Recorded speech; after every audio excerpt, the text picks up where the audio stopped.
वही मालवीय नगर में अभी तक के रुझानों में बड़ा उलटफेर। सोमनाथ भारती पहली बार पीछे हुए, एक बड़ा झटका। बीजेपी के सतीश उपाध्याय आगे निकलते हुए नजर आ रहे हैं अभी तक के रुझानों में।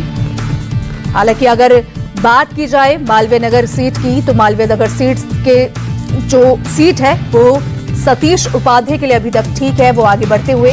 और मालवीय नगर सीट में एक बहुत बड़ा उलटफेर, क्योंकि सोमनाथ भारती के लिए सेफ सीट थे और अभी तक पीछे नहीं थे, लेकिन अब पहली बार पीछे है और बीजेपी के सतीश आगे बढ़ते हुए नजर आ रहे हैं।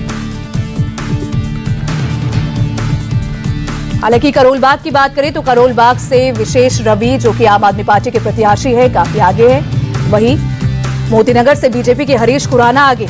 करोलबाग की बात करें तो करोलबाग से बीजेपी पिछड़ती हुई नजर आ रही है। कालकाजी से रमेश मिधूड़ी फिर से आगे निकल गए। देखिए, रुझानों में उलटफेर देखने को मिल रहा है, कभी आतिशी आगे तो कभी पीछे। और एक बार फिर से कालकाजी से रमेश मिधूड़ी, जो कि बीजेपी के भारतीय जनता पार्टी के प्रत्याशी हैं, वो एक बार फिर से आगे निकले।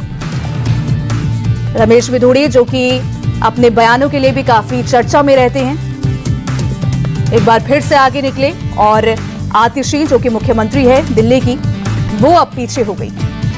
हालांकि 2020 में शानदार प्रदर्शन करते हुए आतिशी ने चुनाव जीता था, विधानसभा चुनाव का, लेकिन अब आतिशी एक बार फिर से पीछे हुई हैं अपनी कालकाजी सीट से।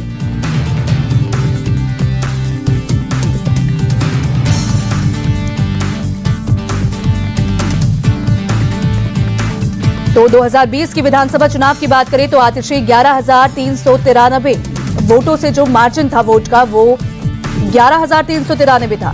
लेकिन अगर अब की बात करें तो आतिशी रमेश मिधूड़ी से पीछे हुई और रमेश मिधूड़ी, जो कि आतिशी को टक्कर देते हुए नजर आ रहे हैं अभी तक। हालांकि अगर कांग्रेस की बात की जाए, क्योंकि कांग्रेस के प्रत्याशी अलका लांबा, एक बड़ा नाम कांग्रेस का, वो भी इस सीट से चुनाव लड़ रही हैं, लेकिन अभी तक टक्कर नहीं देती हुई रमेश मिधूड़ी को और आतिशी को नजर नहीं आ रही है। हालांकि मुख्यमंत्री आतिशी और रमेश मिधूड़ी के बीच में ये टक्कर का मुकाबला देखने को मिल रहा है, क्योंकि अगर शुरुआत की बात की जाए तो शुरुआत से आतिशी आगे चल रही थी शुरुआती रुझानों में। उसके बाद रमेश मिधूड़ी आगे आए और फिर आतिशी आगे आए और अब आतिशी पिछड़ती हुई नजर आ रही है। वहीं पटेल नगर से कृष्णा तीरथ, जो कि पीछे है, और नई दिल्ली सीट से संदीप दीक्षित, कांग्रेस के प्रत्याशी शीला दीक्षित के बेटे। और अगर कांग्रेस के बड़े चेहरों की बात करें, कालकाजी से अलका लांबा, और साथ ही अगर नई दिल्ली से बात करें तो नई दिल्ली से संदीप दीक्षित, बड़े चेहरे कांग्रेस के अब पिछड़ते हुए नजर आ रहे। कालकाजी से रमेश मिधूड़ी एक बार आगे फिर से निकले और आतिशी मुख्यमंत्री एक बार फिर से पीछे हुई, क्योंकि 2020 विधानसभा चुनाव में शानदार प्रदर्शन आतिशी ने किया था और 11,393 वोटों के मार्जिन से आतिशी आगे निकली थी। हालांकि ग्रेटर कैलाश की बात करें, सौरभ भारद्वाज, जो कि शुरुआत से ही आगे चल रहे थे, लेकिन अब एक बार फिर से पीछे। बाबरपुर से गोपाल राय आगे चल रहे, नई दिल्ली से केजरीवाल फिर से आगे और प्रवेश वर्मा पीछे। जंगपुरा सीट की बात करें यहाँ पे तो जंगपुरा सीट से मनीष सिसोदिया पर आम आदमी पार्टी ने भरोसा जताया।